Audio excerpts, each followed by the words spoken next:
Classmates, so what have you observed in this picture? Okay, emoji. So how about the feelings and They have the different emotions. Left side, happy, then angry. So that is the meaning of the facial expression of the person. Okay, so wrong, right, then decision, choice. So our topic for today is all about feeling as modifier of moral decisions making. Okay, so what is feelings?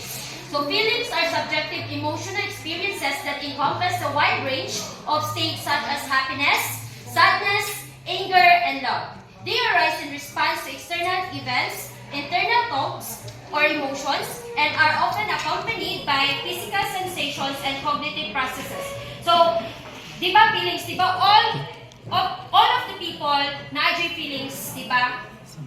Wala mo kakuan? Feelings? Kanang kuanin mo, kanang naamoy mga uyab, di ba? For example, bulaban mo, usay feelings ninyo, sakit? Feelings? Okay, sige go. Let's proceed. Sige go. Feelings in decision making. So, ibalikan lang nako another meaning ato. So, feelings in general is an emotional state or reaction. Experience of physical sensation like feeling of joy, feeling of warmth, love, affection, tenderness, and etc. Okay, kasabutan mo sa feelings? Okay, so this, how feelings affect moral decision making. So everybody read. Several studies conclude that up to 90% of the decisions we make are based on our emotions. Okay, so there are many several studies nga nag-ingon nga 90% daw nga decision nga makakuan sa atong emotion. Mutuo mo, ana? Yes. Okay, so let's proceed. So, we use logic to justify our action to ourselves and to others. So, di ba? For example, na kay mga atuan, di ba? Kanang murag magduha-duha ka, so mag-use jud ka logic with mo atu ba ka or dili. Am I right? Yes. Okay, next. So, research has also shown that actual emotional states can influence the process of moral reasoning and determine moral judgment. So, feelings are instinctive and trained response to moral dilemma. They can be obstacle to making right decisions, but they can also help in making the right decisions. So, according to the recent research, feeling or emotions have positive effects on decision making. Some are identified as follows. So, naadiri ang mga positive effects on decision making. So, number 1, Althea, please read. Hindi, makita niya sa A totally emotional decision is very fast in comparison to a rational decision. These are reactive and largely subconscious and can be useful when faced with immediate danger or in decisions of minimal Okay. significance. So, it means ito yung madali or useful in facing kanang mga immediate danger. So, hindi na kailangan ng rational decision para mag-think ka. Kung sabihin natin rational decision, kailangan pa natin pag-isipan or reasoning na mahalaga ba ito kung ano dapat gawin, pero kung sa emotional decision natin, i-base kung ano ang nasa loob or sa ating damdamin na ating na-feel. So, for example, like daan kayo nakita nga bata sa dalan. So, tumawid siya sa kalsada. Then, hindi niya inaasahan, agad siyang tumakbo na example, ikaw, nakita niyo ang bata nga nindagan siya, then ay pakuan ka ng sakyanan. Di ba, naakay, dili na ka mag-think nga, usay may, di ba, tabangan na jud mo. So, mao na ang rational decision. Kanang dili na ka mag-think, baka na usay jud may tabangan na siya, direct na siya. Kasabot? Okay, next. So, number 2. So, emotion may provide, dili na ka magkuhan mo sa danger, usay kuan, kanang tabangan na mo siya. Then, number 2, emotion may provide a way for coding and compacting experience in every fast response selection. This may point to why experts' gut-level decisions have high accuracy rate. So, example lang nila kay uyab. So, dilita. Na nasakitan ka kay nag-chat, nag-chip ni mo. Then, nanguyab, balik siya ni mo. Diba, makadecide ka through your experiences. Kung saba, balikan ba ni mo siya, nga nasakitan na ka, nag-chip na ka niya? Or, isa ba? Sa inyong kuwan. Balikan pa ninyo, dili na. Depende. So, na-apply kuwan emotion ka na makuha sa inyong experience ba? Naay makita mo sa imo ha. Alangan, balikan ninyo para makita mo balik sa imo ha. Kuwan na ka, so muna. So, number 3, decisions that start with logic emotion to enable the final selection, particularly when confronted with near equal option. So if your decision is on logic, it's difficult for us to determine what is right decision. But with the help of emotion, we can create a right decisions. So, naitaw nag-ano kong trabaho sa duha ka aplikante, mao ni ang senaryo. Then, na pareho mahusay.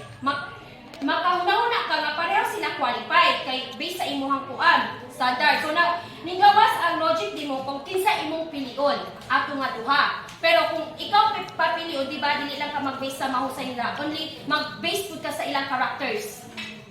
Tama? Kay dili man ka maka-decide kung pareho man sila nga kuan kanang kuan jud sila sa ilang trabaho. So maka-decide ka kung kinsa jud imong pilion dito.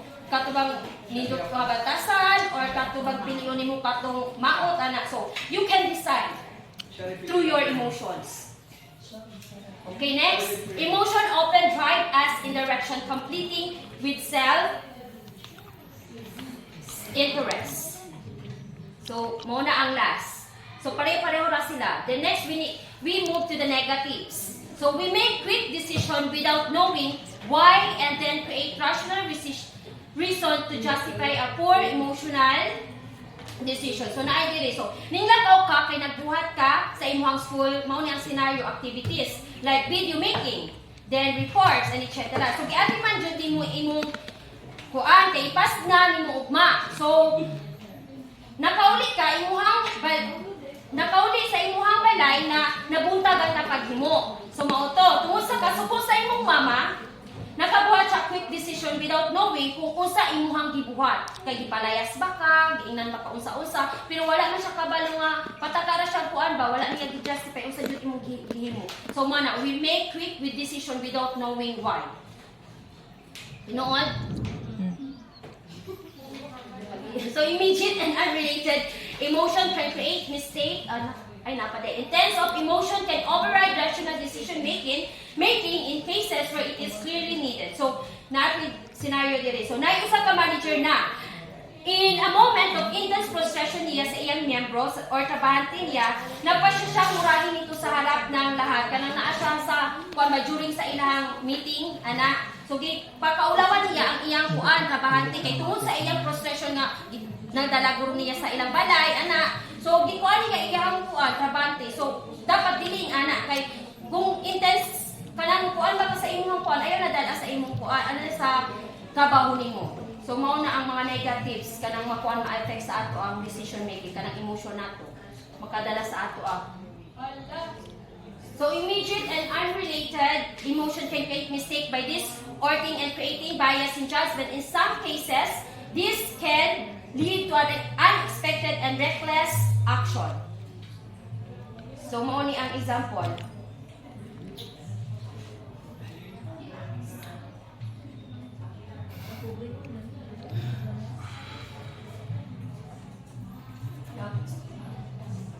So isipin mo ikaw ay isang manager sa isang kumpanya, pare-pareho sa araw na iyon, ikaw ay naipit sa kanang nakuan ba ka sa kuan, kanang traffic, naa ka sa traffic na time kay. So naabot ka sa imong kuan trabaho, late na ka. So tapos time ning chat sa imo sa email na naa siya ipahimo ka ng trabaho ba kanang makuan sila. So wala na nimo na kuan, murag gibaliwala na nimo na aday paabot na opportunity na kuan. So magsisisi ka talaga kanang wala nimo gikuan katong first nga kuan kay tungod lang katong nahitabo sa imo. So mao na ang emotion, immediate and unrelated emotion can create mistake by distorting and creating biases. So now last, projected emotion can lead to error. So same ra gihapon. So same ra scenario. Kanang emotion jud na kanang decision making nato maka-affect jud sa negative nga maka-affect sa ato ang kuan decision making. So that's all. So Liam, continue the recording. Good morning. Thank you so much. Nakapoy ko 50 minutes na lang. Tatapos, ano lang ko 5 minutes. Sabi, gamay lang ko ng report. So, una yung report, na-explain siya about emotions and feelings. And sa akong sa report, tulungan rin siya ka-slides. And naot nga, ako sa mulman yung mga dalawang tulungan rin slides.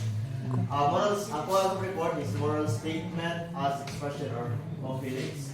So according to some linguistic philosophers called emotivists, kani nga mga emotivists, the statement stealing is wrong is not a statement of fact. According sa mga emotivists rin nga mga tawa ako tumuto mga nila.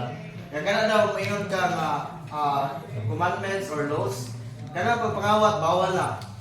Matod pa nila, dili ito sa statement of fact. Matod pa nila, it is an expression of a desire or emotion. So the rule of constant stealing is wrong. Mean a desire that you do not steal. An emotional statement is not verifiable like factual statement. So think about any commandments or bisag unsa ng mga balaod. Commandments baka sa Bible, commandments baka sa balaod sa kalibutan diri sa Pilipinas Constitution. Matod pa nila na any kind of moral statement ingon sa mga emotivists, dili na siya factual. Kundi igo lang nag-express ang maong writer sa usa ka balaod sa iyang emotion or feelings. Amot kung mutuo ba mga emotivists, mas po na po, wala sila mutuo na ang kanang mga balaod is factual na siya. So think of any laws. So like here, individual moral judgment did not function as a statement of fact, but rather as an expression of speakers or writers. According to the emotivists, when we say you acted wrongly in stealing the money, you are not expressing any fact beyond that state. You stole that money. So let's say for example, kung naibalaod nga bawal ang magpatay, matod pa sa mga emotivists, dili na siya statement of fact. Matod pa nila, igo lang kami express sa mga feeling mo bawal magpatay. Feeling na ko bawal mga word. So mo na abot kumutuo ba sa mga emotivists na siya nga mga tao.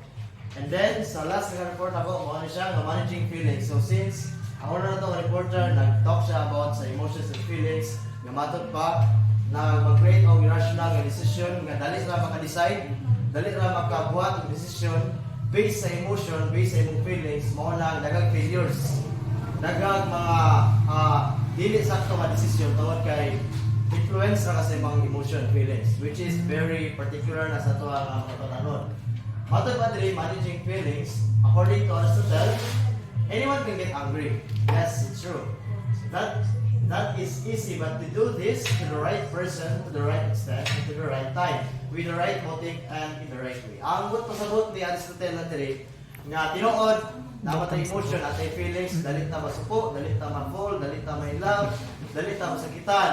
Pero, ang buot lang ipaabot ni Aristotle, nga hinaot, gamiton na to sa insakto, kanang angay o insakto sa gayon, ang ato ang emotion o ato ang feelings. So, let's talk about anger. O, dalit ka masuko. So, I don't know kung naabigay dalit masuko dire, pero sa ako ang, dapat tayo, 2 minutes na lang. Sa ako personally sa ako narinduman ako sa una last nga murag nasuko ko, murag gilood ko sa akong kagalingon. Ngato di ko masuko. So yun na lang. Nga dapat kung masuko manggali, gamiton daw sa insaktong panahon. But dili po maayo nga pataka na lang po kasuko bisag wala ka sa insaktong lugar. Pero if you base it biblically, dili ko na masuko, di ba? Kabalo naman na, dili ang masuko. So yeah, that's according to Aristotle. So, murag dito lang po tama sa report kaya para makakuan ko ng bansa. Wala na yun. Wala. Tulor na. Thank you. Thank you so much. Next reporter.